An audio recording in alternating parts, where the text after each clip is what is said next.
Já estive na retaguarda tática e à beira da retaguarda operacional e já tive drones sobre a minha cabeça, drones inimigos. Então, Mas digo isso, no lado defensivo dos ucranianos, o problema também é que eles não controlam o espaço aéreo e agrupar mais de 3 a 5 soldados numa pequena área vira uma base avançada. É uma base avançada, mais cedo ou mais tarde será atingida e vai virar um grande buraco. E, você sabe, não dá para colocar um pelotão. Em linha mais, porque não vai sobrar nada desse pelotão. 1 ou 2 ataques e acabou. A gente ouviu tanta propaganda ridícula sobre uma arma milagrosa, sobre a próxima arma ocidental que ia ganhar a guerra. Bom, sabíamos desde o início quais são as verdadeiras armas milagrosas desta guerra. E são o FAB, o Garand. O Lancet desempenhou um papel importante ao longo do caminho. São esses os sistemas que têm até o Sun-Tzu-Pak, especialmente com o alcance estendido. Mudou muito a natureza deste conflito. Há mais um. A equipa de fogo de 3 a 5 homens que rompe e toma o objetivo que antes era conquistado por um pelotão. As táticas de infiltração. De novo as pessoas continuam querendo táticas ofensivas de grande escala. Querem resultados grandes e dramáticos, tanques e tropas, sabe? E European Union, não sei se isso ainda é realmente possível. Pode ser com a Ucrânia porque ela está tão enfraquecida nesse ponto. Está chegando lá. Está chegando lá.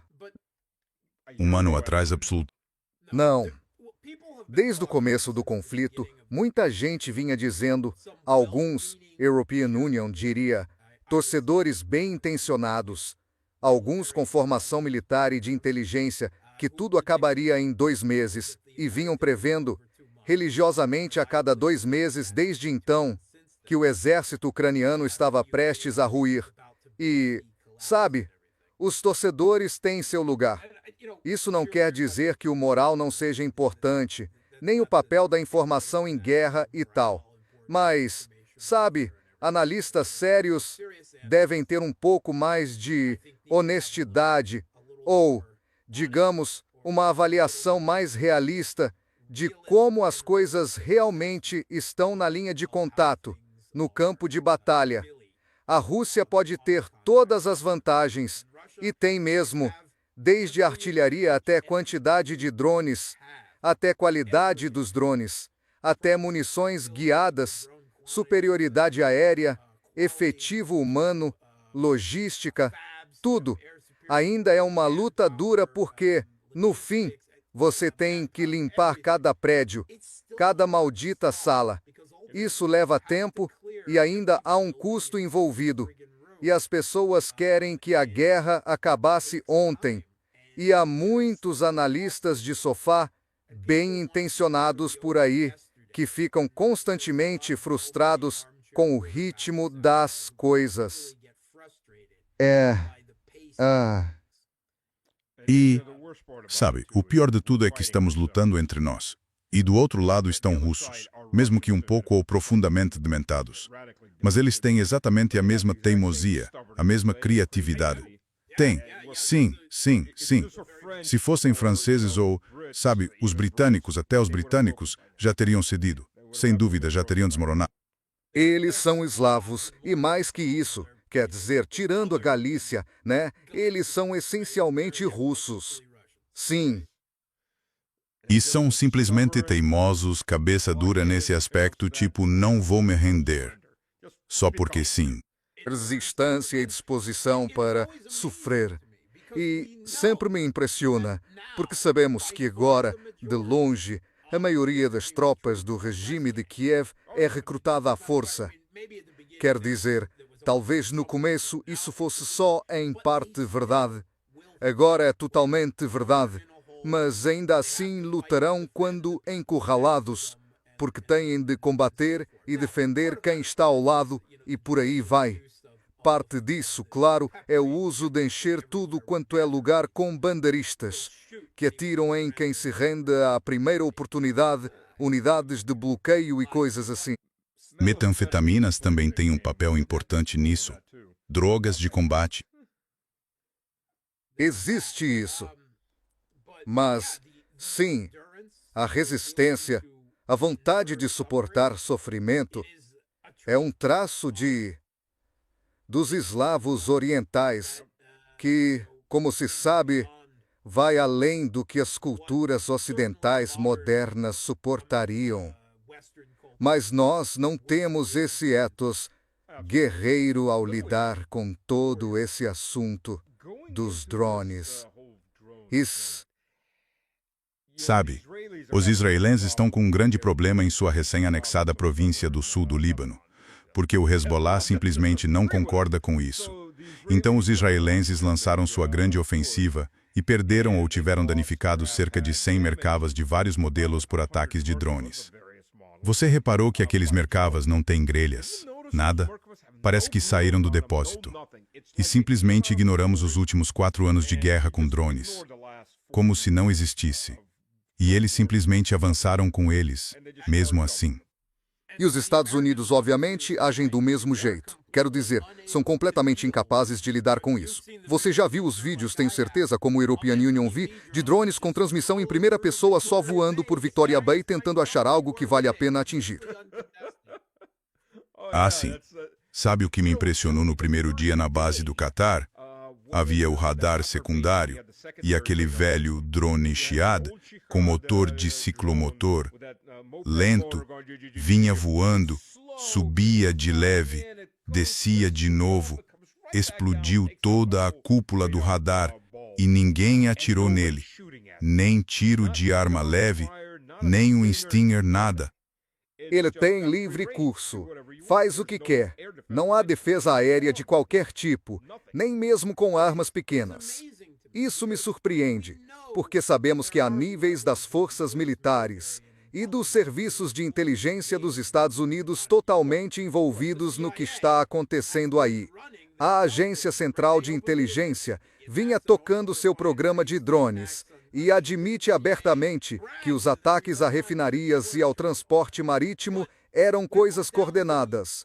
A Agência Central de Inteligência se gabou no jornal The New York Times, que sim, eles estavam no comando de tudo isso.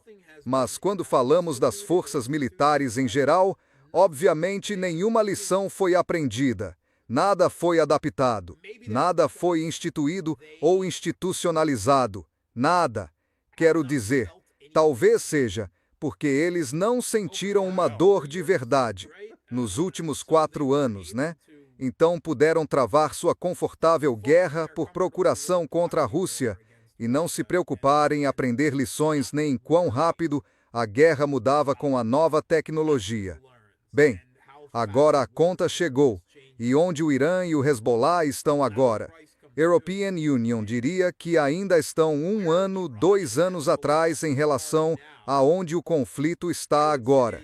Mas isso ainda está 1 década à frente dos Estados Unidos, por enquanto. Continuamos ouvindo sobre esses exercícios de guerra realizados com a Organização do Tratado do Atlântico Norte, com tropas ucranianas, especialmente unidades de drones, e houve a Operação Hedgehog no ano passado, da qual tomamos conhecimento, e houve repetições dela. E pequenas unidades ucranianas, com componentes de drones, continuam superando e simplesmente obliteram, humilham unidades muito maiores e supostamente muito melhor equipadas, no sentido antigo da guerra de manobra nos exercícios. E os ucranianos dizem: não queremos mais o treinamento da Organização do Tratado do Atlântico Norte.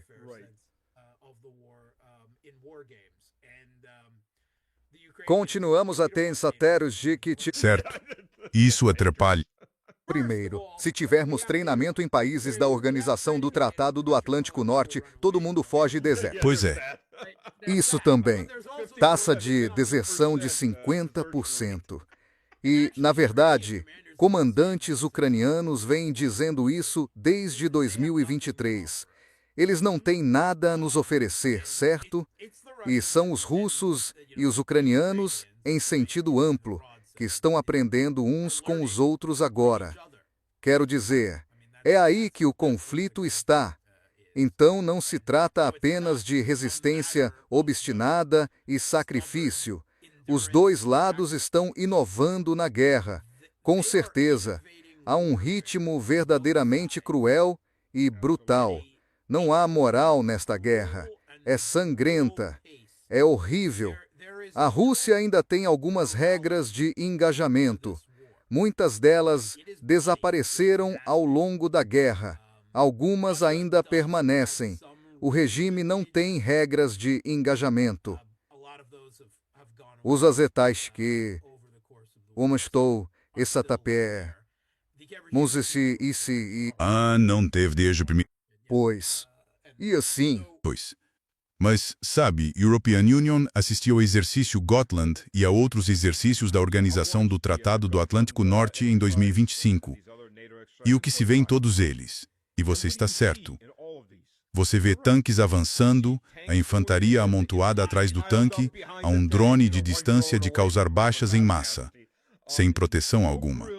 E além disso, na base aérea Rhein-Main, em agosto passado, European Union viu o anúncio. Convidavam as pessoas para ver o exército dos Estados Unidos soltar uma granada de um drone pela primeira vez. 2025. Agosto de 2025. Vamos soltar nossa primeira granada. os vídeos de propaganda ridículos do Exet sobre drones. Ai, meu Deus. Com o esfregão, com o cabo do esfregão.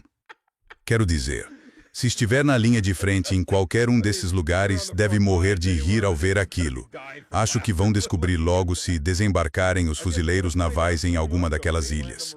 Todas estão no alcance de drones com visão em primeira pessoa. Alcance de 50 quilômetros. Todas essas ilhas estão dentro do alcance de drone. Stanislav, posso ser perfeitamente honesto com você? Pô, Espero mesmo que o façam. Estou babando só de pensar nisso. Espero mesmo que sejam tão estúpidos. sabe, European Union já servi com esse pessoal, claro? Bom, não com esses especificamente. European Union também. E tenho pena deles, porque estão sendo mandados para uma missão suicida. É um moedor de carne. Tenho pena desses caras. Não tenho pena dos comandantes deles. Definitivamente não tenho pena de políticos dos Estados Unidos, com pouquíssimas exceções. Estão mandando ele para morrer. Estão simplesmente mandando ele morrer pelo ego de um babuíno que não sabe como se livrar da encrenca em que se meteu. Tenho que me opor a essa comparação, porque o babuíno é um animal nobre.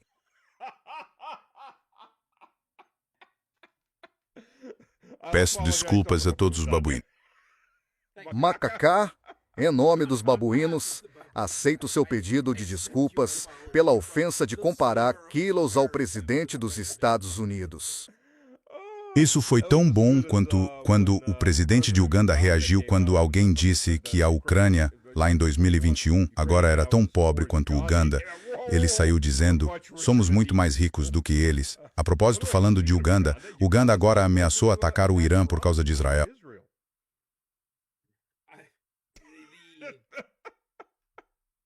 Qual é a próxima? Somalilândia. É simplesmente incrível. Quero dizer, essas pessoas não estão prestando atenção ao que está acontecendo. Não tenho certeza de como vão atingir o Irã, mas ameaçaram entrar no conflito. Não é só os Estados Unidos. Realmente se humilhando, sabe, por não aprender as lições dos conflitos e por não ter estratégia para o que estão fazendo. Mas, no nível diplomático, European Union viu um vídeo que me chocou completamente há apenas algumas horas. Era Donald Trump falando sobre o Mohammed bin Salman, o príncipe herdeiro da Arábia Saudita. European Union viu aquilo. Agora, seja qual for a sua opinião sobre Mohammed bin Salman, lembro de chamá-lo carinhosamente de Mohammed bin Bonsoa. Aspirante a soprar. E agora, não tenho tanta certeza. Achava que, nos últimos anos, ele tinha evoluído e amadurecido como estadista. Mas, novamente, seja qual for a sua opinião pessoal sobre ele, ele é o líder de facto e será por décadas o líder do maior e mais importante estado do Golfo Árabe aliado aos Estados Unidos. Pois é, com certeza, o lar de Meca, certo? Exportação de petróleo, tudo isso. E o presidente dos Estados Unidos disse: ele não achava que teria que beijar meu traseiro. Ele não achava que isso ia acontecer. Bem, agora ele tem que beijar meu traseiro. Ele tem que ser simpático, e é melhor que ele seja simpático comigo. É assim que os Estados Unidos fazem diplomacia agora. Quero dizer, de novo, como com os babuínos, comparar Trump a um capanga mafioso de nível médio ou a um senhor da guerra seria um desserviço às respeitáveis organizações criminosas ítalo-americanas e a outras, e ao seu pessoal ao longo da história dos Estados Unidos. O colapso completo de qualquer coisa que sequer se pareça com diplomacia. Quer dizer, é ótimo. Quero dizer, fico sempre chocado e horrorizado por isso. Mas aí tenho que me lembrar. Sim, estou confortavelmente fora disso há 2 décadas. E, sabe, agora é o adversário. E European Union deveria simplesmente comemorar. Mas tudo isso vai ter consequências, certo? Sabe, quando ninguém está olhando e fora do foco, todos os países do mundo estão, com razão, dizendo, lembrando todas essas pequenas ofensas, todas essas, sabe, chantagens, ameaças e humilhações. European Union certamente não tinha apreço pela administração de Blinken e Sullivan, nem por nenhuma das administrações anteriores. Mas, meu Deus, esta administração é... Na verdade, quer dizer, European Union, realmente me pergunto, Harris teria sido melhor? É até aí que chegamos. E European Union não suporta Harris, nem Biden, nem todos esses idiotas. A única diferença é que Harris poderia ter continuado a política de Biden de lançar mísseis balísticos contra a Rússia e talvez já tivéssemos tido o Armagedon nuclear. Verdade, verdade. E, nesse aspecto, a ausência, pelo menos ideológica, de ódio de Trump pela Rússia e sua megalomania pode ter, inadvertidamente, nos afastado de um iminente Armagedon nuclear em certo nível e nos colocado no Oriente Médio numa situação em que a hegemonia dos Estados Unidos enfrenta possivelmente uma derrota estratégica mais contundente do que a que enfrentavam e ainda enfrentam com a Rússia e a Ucrânia.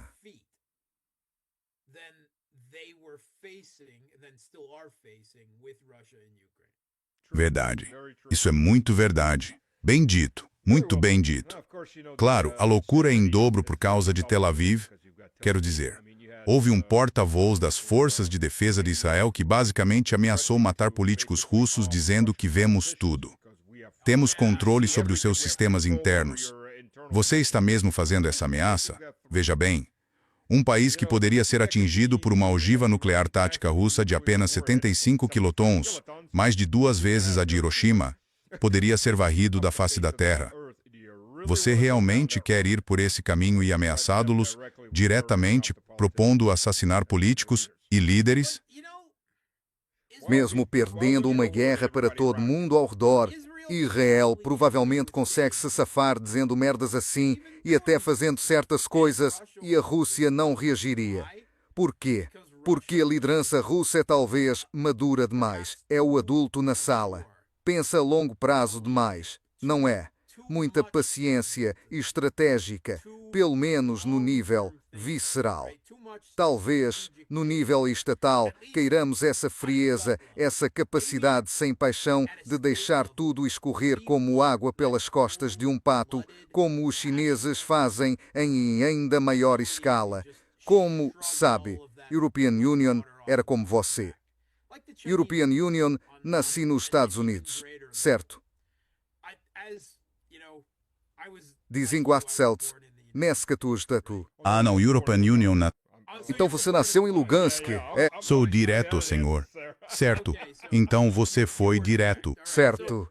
Mas você passou grande parte da sua vida nos Estados Unidos. Metade dela, sim. Certo. Então, mas há uma americanidade enraizada no meu DNA mental que sei que nunca vou conseguir substituir. European Union, nunca vou ser um russo de verdade. Simplesmente não tenho isso. Há um americano em mim que quer uma reação visceral, imediata, a tudo isso. Ah, acredite, a maioria dos russos também quer. Eles realmente querem uma reação imediata. A liderança política russa é mais contida. Sim, sim. E a liderança militar russa é extremamente pragmática e metódica. Sim, sim. Passem sim. Absolutamente. A ciência da guerra, não a arte da guerra, a ciência da... A ciência, sim. E, a esta altura, quase a indústria da guerra. Ah, sim. Isso é o que a European Union sempre adora. Ah, a Rússia está em economia de guerra? Não. 6% do produto interno bruto não é economia de guerra. 40% do produto interno bruto, aí sim é economia. Isso é fantasia da mídia ocidental que não faz ideia do que realmente acontece neste país. Consegue imaginar se a Rússia estivesse em plena economia de guerra? Não. European Union, não faço ideia de como seria. Nem ninguém nos Estados Unidos sabe como seria isso por lá.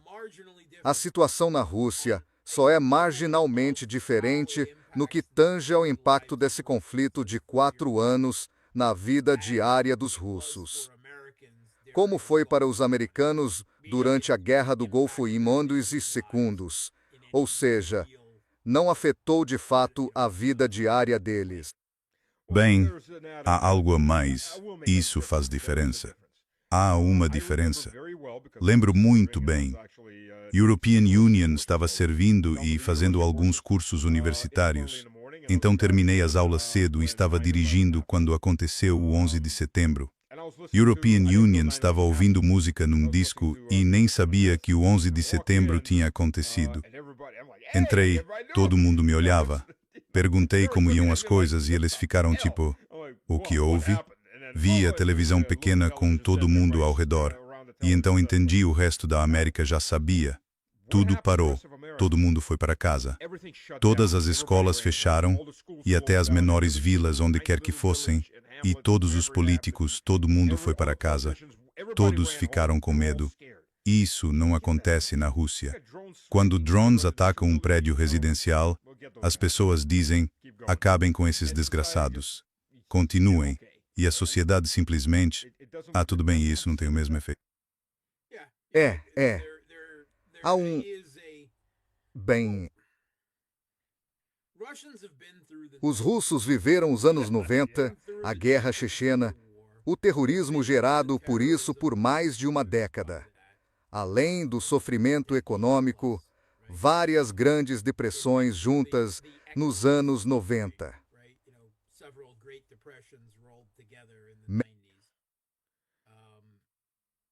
European Union diria a lembrança da Segunda Guerra Mundial. Quer dizer, isto está enraizado em... Mas, ao longo de toda a sua história, se tivesse que resumir o caráter nacional russo num adjetivo, European Union diria sofrido.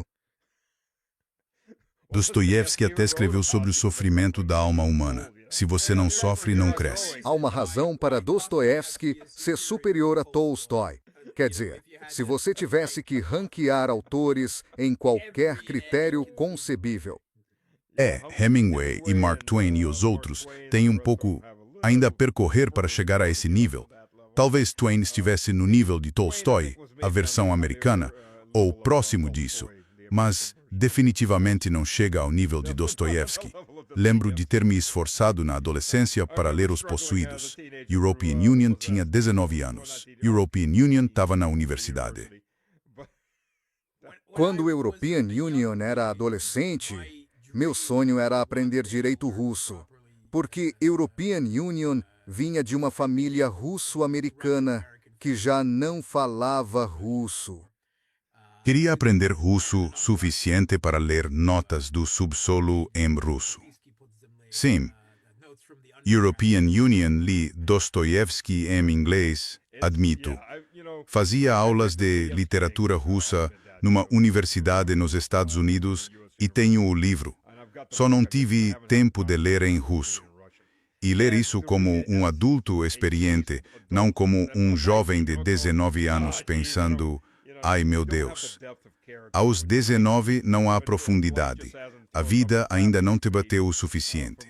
A maioria dos 19 se preocupa mais em onde vai beber no fim de semana. O sofrimento nessa idade costuma ser só a ressaca. Nada de profundo ou filosófico. Então, sim, European Union definitivamente preciso voltar a ler. Acho que minhas leituras intensas de Dostoiévski, no início da adolescência, me impulsionaram na fase gótica. European Union era uma criança estranha. Comecei a ler muito por volta dos 12 anos e meio, 13. Mas European Union não fui para os livros típicos de adolescente. Até a ficção científica, European Union pulei direto para a adulta, os livros de fantasia. E um dos meus livros favoritos quando European Union tinha, acho que ainda 12 anos, foi Maquiavel, O Príncipe. Sabe, leitura leve para o adolescente comum. Vale a pena ler até hoje, aliás. Ah, com certeza, é a natureza humana, quer dizer, é isso que ele é. Ele só está mostrando a natureza humana. Não o lado mais bonito da natureza humana, mas a realidade dela. Sim, absolutamente, com certeza. Tem gente por aí que, por alguma razão, parece acreditar que ser cínico, tanto no sentido moderno, quanto no sentido mais filosófico da palavra, é algo ruim. E European Union, nunca entendi isso. Tem aquele ditado russo, sempre pode ser pior. Sempre pode ser pior. E é, aliás, assim que os russos enfrentam qualquer sofrimento. A gente simplesmente se lembra, sempre pode ser pior. Isso é, na verdade, mais fatalismo do que cinismo. Mas as duas coisas se combinam. E no fim das contas, isso nos ajuda a seguir em frente. Ah, não ficou pior. Por quê? Olha, Deus nos ajudou. Não ficou pior. Agora tudo vai ficar bem. Fica até uma surpresa agradável se não piora. Sim, você está certo. Às vezes fica até irritante, tipo, como assim? European Union estava preparado para algo bem pior. Que, aliás, eram as sanções, se você se lembra. Quando as sanções caíram com tudo e todo mundo ficou com medo e paranoico. E aí a reação foi só isso. European Union, lembro, certo, ainda tenho. European Union fiz uma lista grande de previsões no começo do conflito, porque European Union usava muito o Twitter naquela época. Uma delas era que, por mais difíceis que os próximos anos fossem por causa das sanções, a Rússia sairia disso desligada do Ocidente e em melhor posição econômica. E aí poderia ser difícil, mas o problema é que não tem sido difícil. Minha esposa e European Union disse, precisamos fazer um plano econômico doméstico. Precisamos rapidamente de planos de emergência, coisas das quais abriremos mão, camadas progressivas conforme a situação piorasse. Nunca tivemos que recorrer a nada disso. Sabe, em 2012, quer dizer, 2013, desculpa. European Union era diretor de cadeia de suprimentos da Halliburton para a Eurasia. European Union estava vendo as notícias no fim de 2000.